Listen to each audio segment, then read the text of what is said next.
عزیز طلبہ، ہم امراؤ جان ادا ناول کے حوالے سے بات کر رہے تھے، تو اس لیکچر میں ہم مزید کردار، چونکہ پہلے بھی ذکر ہو چکا ہے کچھ کرداروں کا، تو باقی مزید کرداروں پر بات کریں گے۔ تو سب سے پہلے اس لیکچر میں ہم بات کرتے ہیں نواب سلطان پر۔ نواب سلطان اپنے عہد کے آئیڈیل نوابزادے ہیں، اور امراؤ جان ادا ان کا خاکہ کچھ اس طرح سے کھینچتی ہیں: گوری گوری رنگت جیسے گلاب کا پھول، ستواں ناک، پتلے پتلے ہونٹ، خوبصورت بتیسی، گھنگھریالے بال، کتابی چہرہ، اونچا ماتھا، بڑی بڑی آنکھیں، بھرے بھرے بازو مچھلیاں پڑی ہوئی، چوڑی کلائیاں، بلند و بالا کثرتی بدن۔ خدا نے سر سے پاؤں تک تمام بدن نور کے سانچے میں ڈھالا تھا۔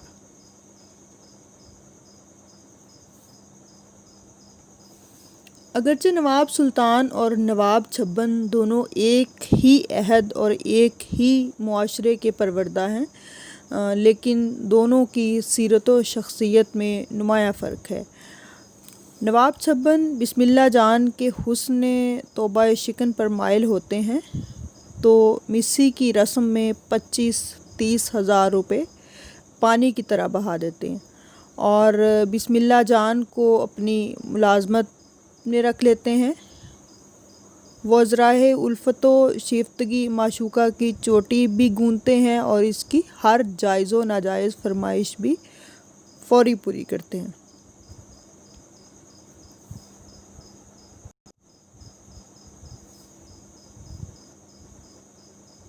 ان کے عشق کے استقلال و استحکام کا یہ عالم ہے کہ وہ اپنی چچا زاد بہن سے شادی کرنے سے یکسر انکار کر دیتے ہیں۔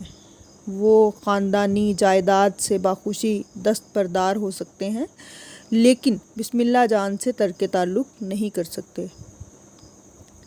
یہی سبب ہے کہ وہ معشوقہ کی بے وفائی کی تاب نہ لا کر دریائے گومتی میں چھلانگ لگا دیتے ہیں، جبکہ اس کے برعکس نواب سلطان نہ تو معاملات عشق میں مستقل مزاج ہیں اور نہ ان کا عشق جنون کی سنگلاخ و پرخار وادی میں قدم رکھتا ہے۔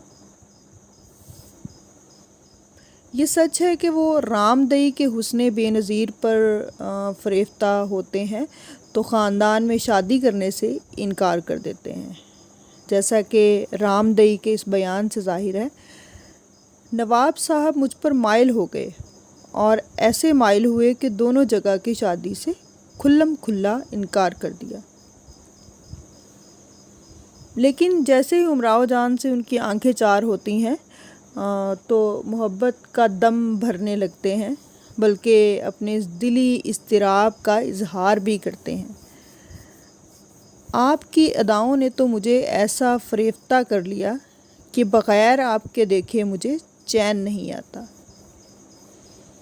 لیکن معاملات اخراجات میں صرف یہ طے کرنا کہ کبھی کبھی رات کو گھڑی دو گھڑی کے لیے آیا کریں گے، خان صاحب سے چپکلے شور کے بعد ترک تعلق اور امراؤ جان کی پرچی کے جواب میں لکھنا: واقعی مجھے تم سے محبت ہے، مگر اپنی وضع سے مجبور ہوں، تمہارے مکان پر اب ہرگز نہ آؤں گا۔ یہ اس امر کے غماز ہیں کہ انہیں امراؤ جان سے سچا عشق نہیں، بلکہ ان کا مطمع نظر امراؤ جان کی صحبت سے لطف اٹھانا اور اس کے شستہ لب و لہجے اور مذاق سخن سے محظوظ ہونا ہے۔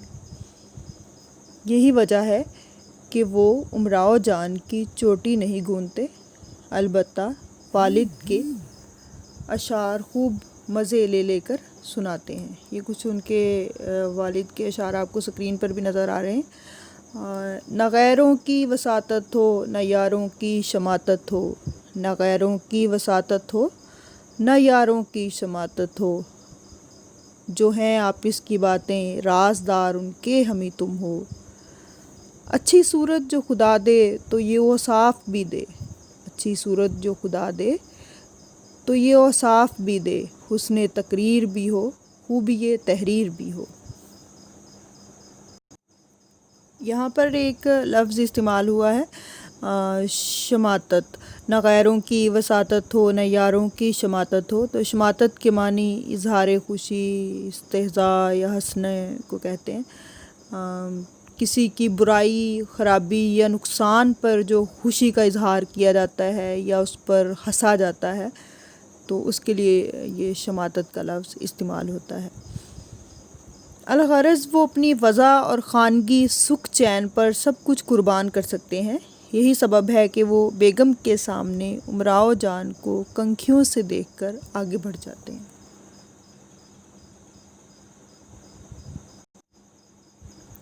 نواب سلطان مصلحت اندیش اور عافیت پسند ہیں۔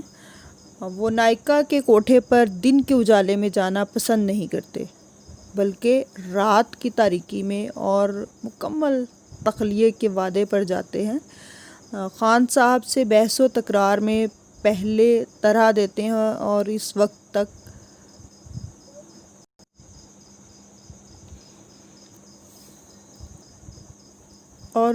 تک پنچا کو دلائی میں چھپائے رکھتے ہیں جب تک پانی سر سے اوپر نہیں چڑھ جاتا۔ تو پنچا کہتے ہیں پستول کو، چھوٹی بندوق کہہ لیں۔ دلائی رضائی سے ذرا تھوڑی پتلی جو گرم بستر ہوتا ہے اس کو دلائی کہا جاتا ہے۔ وہ خان صاحب پر گولی چلاتے ہیں لیکن گولی بازو میں لگتی ہے اور وہ اپنے ملازم شمشیر خاں کے ہاتھ میں تپنچا دے کر چلے جاتے ہیں۔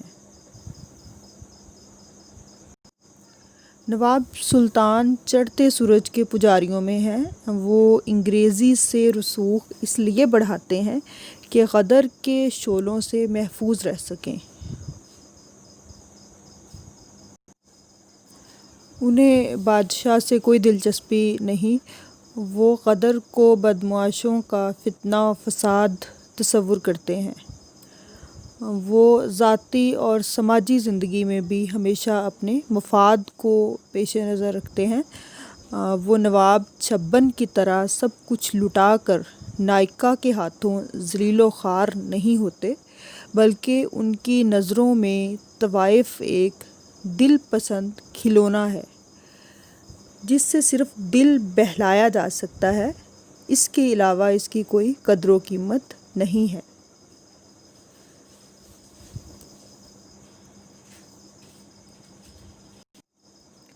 دراصل نواب سلطان کا کردار ٹوٹتے بکھرتے ہوئے معاشرے میں زندگی بسر کرنے کی ایک مثال ہے۔ ان کی دور اندیشی، مصلحت پرستی اور زمانہ سازی ہر لحظہ بکھرتے اور پارا پارا ہوتے ہوئے ماحول میں خود کو شکست و ریخت سے محفوظ رکھنے کا نتیجہ ہے۔ حق تو یہ ہے کہ نواب سلطان کا کردار مرزا رسوا کے مصلحانہ جذبے کا ترجمان ہے۔ باقی ہم بات کرتے ہیں نواب چھبن کے حوالے سے۔ تو مرزا رسوا نے نواب سلطان کی مصلحانہ سیرت سازی میں نواب چھبن کی سیرت کو پس منظر کے طور پر استعمال کیا ہے، جس کی وجہ سے نواب چھبن کی سیرت پورے طور پر نکھر آئی ہے۔ ان کی سیرت کا پہلو ان کے عشق کا استقلال و استحکام ہے۔ وہ بسم اللہ جان پر عاشق ہوتے ہیں تو مسی کی رسم کی ادائیگی میں 25-30 ہزار کی کثیر و خطیر رقم پانی کی طرح بہا دیتے ہیں۔ چچا زاد بہن سے شادی کرنے سے صاف انکار ہی نہیں کرتے، بلکہ وہ جائیداد سے بھی باخوشی دستبردار ہو جاتے ہیں۔ وہ معشوقہ کی ہر جائز و ناجائز فرمائش پوری ہی نہیں کرتے، بلکہ ازرہ محبت چوٹی بھی گونتے ہیں۔ نواب چھبن نواب سلطان کے برعکس نااکبت اندیش ہیں۔ نواب سلطان کے برعکس نااکبت اندیش ہیں۔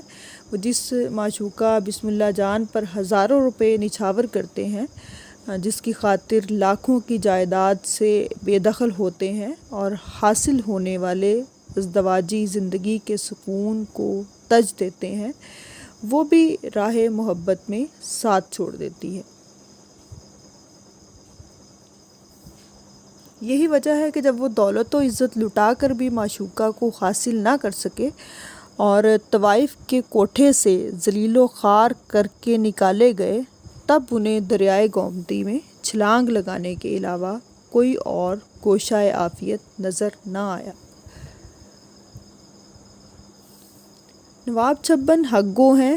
وہ اپنی جھوٹی شان کو برقرار رکھنے کے لیے نہ شیخی بکھارتے ہیں اور نہ جھوٹ سے دروغ گوئی سے کام لیتے ہیں، بلکہ بسم اللہ جان کے استفسار پر بڑی صاف گوئی سے کہہ دیتے ہیں کہ سود کا حساب کس نے آج تک کیا؟ ہر چیز گروی ہوئی، پھر اس کے چھڑانے کی نوبت کبھی نہ آئی جو سود کا حساب کیا جاتا۔ نواب چھبن ایک شریف اور خاندانی نواب ہیں۔ وہ جائیداد سے بے دخل ہو کر اقتصادی اعتبار سے خستہ حال ہو جاتے ہیں۔ اس کے باوجود جب بسم اللہ جان حسنوں سے جھٹکے ہوئے کڑے کو ان سے مانگ لیتی ہے تو وہ بخوشی دے دیتے ہیں، لیکن جیسے ہی بسم اللہ جان میاں حسنوں کو حوالات کی سیر کرانے کو کہتی ہے تو وہ فوراً مضطرب ہو کر کہتے ہیں کہ نہیں، میرے سر کی قسم، ایسا نہ کرنا، سید ہے۔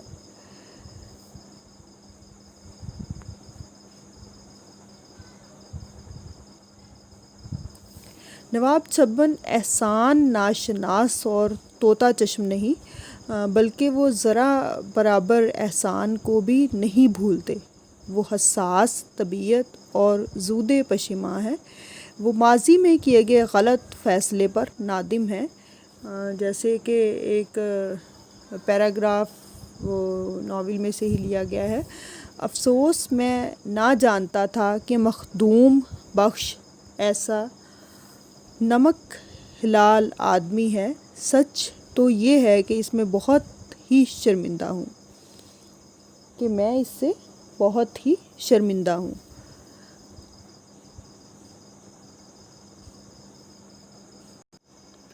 ان معنوں میں نواب چھبن کی سیرت نواب سلطان سے مشابہ ہے کہ جس طرح نواب سلطان خان صاحب سے چپکلش کے بعد خانم کے کوٹھے پر دوبارہ نہیں جاتے بلکہ گھریلو ماحول میں پناہ لیتے ہیں، ٹھیک اسی طرح نواب چھبن خانم کے ہاتھوں ذلیل ہو کر دریائے گومتی میں چھلانگ لگا دیتے ہیں، لیکن جب دریا سے ابھرتے ہیں تو چچا سے مفاہمت کر کے ان کی مرضی کے مطابق شادی ہی نہیں کرتے بلکہ خانم کے کوٹھے پر دوبارہ نہ قدم رکھتے ہیں، نہ بسم اللہ جان سے راہ و رسم رکھتے ہیں۔ جیسا کہ امراؤ جان کے اس بیان سے ظاہر ہے کہ اس کے بعد چچا نے بھی میل کر لیا، شادی بھی ہو گئی، مگر اس دن سے کبھی ہمارے مکان پر آئے، نہ بسم اللہ سے رسم رکھا۔ خانم نے اور چال چلی تھی، بن نہ پڑی، الٹی ہو گئی۔ سچی بات تو یہ ہے کہ نواب چھبن میں ایک جیتا جاگتا انسان نظر آتا ہے۔ وہ اپنے عہد کے نواب زادوں کی صحیح نمائندگی کرتے ہیں۔ گوہر مرزا کا کردار چکلے کے صدر دروازے کی طرح جاذب توجہ ہے۔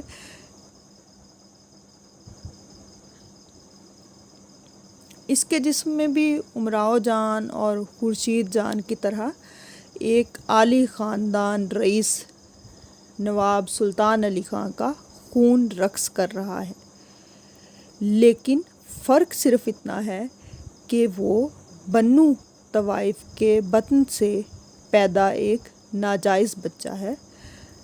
یہی وجہ ہے کہ ابن الوقتی دیدہ دلیری، بے مروتی، بے ایمانی، بزدلی اور سفلا پن اس کی صفات میں شامل ہے۔ امراؤ جان مرزا رسوا کو اس کے بچپنے کی شرارتوں کے متعلق بتاتی ہیں کہ گوہر مرزا حد کا شریر، بدذات، سب لڑکیوں کو چھیڑا کرتا، کسی کو منہ چڑھا دیا، کسی کے چٹکی لے لی، اس کی چوٹی پکڑ کے کھینچ لی، اس کے کان دکھا دیے، 2 لڑکیوں کی چوٹی ایک میں جکڑ دی، کہیں قلم کی نوک توڑ ڈالی، کہیں کتاب پر دوات الٹ دی، اس کے کرتے میں مینڈک چھوڑ دیا، اس کی ٹوپی پھاڑ ڈالی، ایک لڑکی کی جوتی اٹھا کے کنویں میں ڈال دی۔ ایک دن مولوی صاحب نماز پڑھ رہے تھے، حضرت نے ان کا نیا چڑھواں جوتا حوض میں پہرا دیا، یعنی تیرا دیا، خود بیٹھے ہوئے سیر دیکھ رہے تھے۔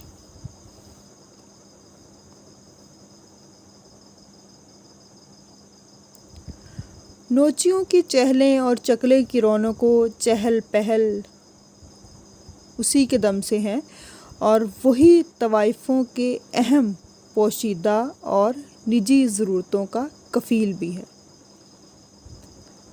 امراؤ جان بڑی صاف گوئی سے اعتراف کرتی ہے کہ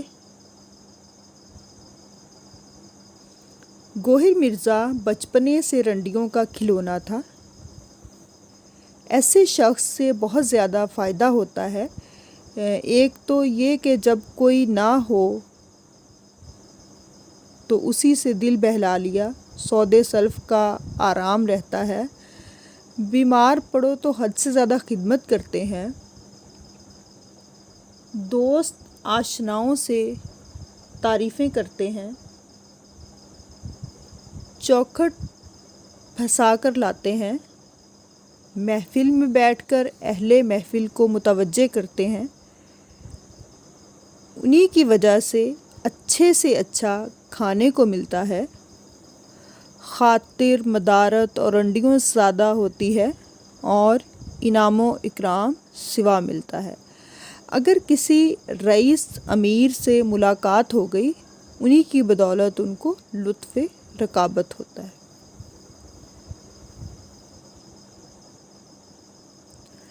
گوہر مرزا کی ذات میں اعلیٰ اخلاقی صفات کی تلاش بیکار ہے، ان کی پیدائش ہی اس بات کی نفی کرتی ہے۔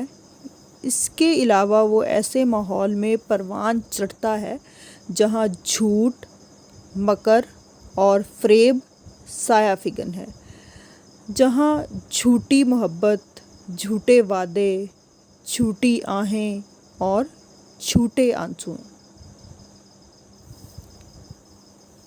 گوہر مرزا میں عشق و محبت کا مادہ موجود نہیں ہے، وہ تحصیل علم کے دوران امراؤ کے لیے کبھی سوہن حلوہ، کبھی نارنگیاں، کبھی کھانے کی دیگر چیزیں اور کبھی چمکتا ہوا سکہ لاتا تھا، لیکن اس کے اس فعل کو عشق کا درجہ نہیں دیا جا سکتا۔ بالفرض محال اگر اس فعل کو عشق و محبت کا درجہ دے بھی دیا جائے تو بھی اس کے عشق کے تان جنسی تلذذ پر ٹوٹتی ہے۔ تلذذ کے معنی ہے لذت اندوزی، مزہ یا لطف حاصل کرنا، تو ان کے عشق کی تان جنسی تلذذ پر ٹوٹتی ہے، اور اس کے عشق و وفا کا حال یہ ہے کہ وہ امراؤ جان کی کل جمع پونجی ہضم کر جاتا ہے اور اپنی شادی کے بعد ترک تعلق کر لیتا ہے۔